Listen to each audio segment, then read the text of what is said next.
Hello everyone, Steve Blair 2010 here with the unboxing video for my 4x4 cube. This one here is a speed cube just like my 2x2 and 3x3, but it's not a Diane brand. This is actually a Cyclone Boys brand 4x4. So this came in the mail a couple hours ago actually, so it literally just got here. And well, I couldn't wait anymore to open it, so well, let's open it now.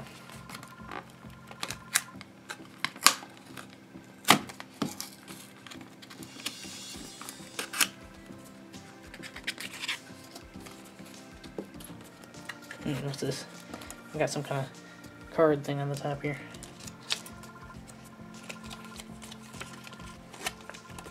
There's a little pamphlet. This is showing me how to actually solve it, or is this just the parodies? Oh yeah. This is a guide for solving the edge and corner parodies. Looks like.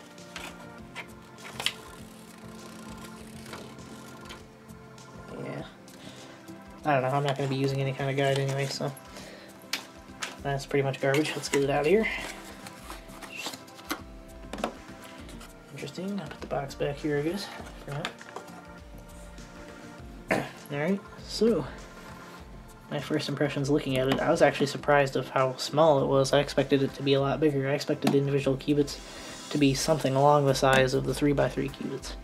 When I say cubits, I mean the individual pieces that make up the larger cube.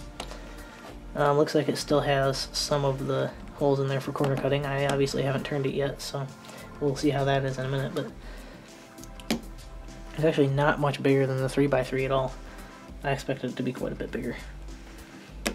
Well, let's see. Let's see how it turns.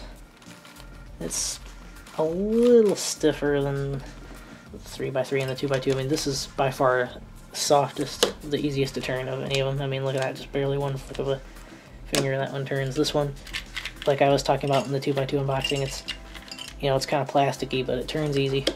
This one feels a little bit stiffer, very plasticky, but I mean, I don't know how its corner cutting is. I read some reviews on this, and a couple people talked about how it tends to pop and break easy, so I don't want to be too rough with it, and I can see how it would. Honestly, it seems kind of fragile, so I'm going to be careful with it. But it doesn't seem to corner cut too well. I mean, kind of does, but I noticed when I tried to turn that just a second ago, one of these center pieces here actually started to turn and come out of place, actually. Yeah, look at that. I can tell it wants to break already. Like so. Doesn't feel quite as high quality. Yeah, that's how I was hoping I could find a Diane brand, but I couldn't find one anywhere. If any of you out there know where to find a Diane 4x4, this brand here, let me know where you can find it. Send me a link to it, because I might get that too. I mean, these aren't too awfully expensive, so. But this one will do for now. I mean, I'm not planning on being able to solve one of these, you know, really quickly. I'm not going to be going for too many speed solve attempts right away with this. This is more of a, this cube is not so much set for, there's set algorithms for everything you need to do to get it solved, and it will definitely get that way. Sort of like this, the first layer is pretty much, you know, of that kind of thing where you just got to find where the pieces are and put them in accordingly. But the second layer, and especially the third layer, are just set algorithms you need to do, and it will definitely end up the way you need no matter what. You can pretty much get this thing entirely solved in an intuitive manner, like you just find the pieces and do the moves that you know you need to do to get the pieces in those places, but not necessarily, you know, turn this side this way twice and then turn this side this way once, and it'll definitely, you know, every time it'll always land this way. It's not the algorithm style kind of thing. This is just find all the green pieces, make sure they're all together, then find all the white ones, make sure they're all together.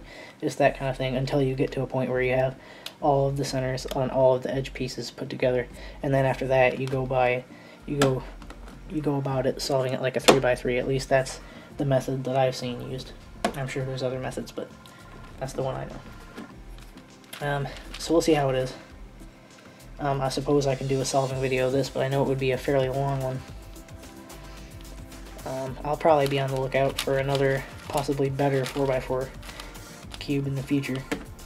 But this is a good starting point for me because, again, I'm not going for any kind of speed on this one. This is just something to give me more of a challenge. Because I got all the speed in the world on these. I mean, I can solve this one, the 3x3, in under 3 minutes, and I can solve the 2x2 in under a minute now, so that's good. I know, not very fast in the grand scale, but still good. Well, this has been Steve Blair 2010. Happy cubing, and I'll see you next time.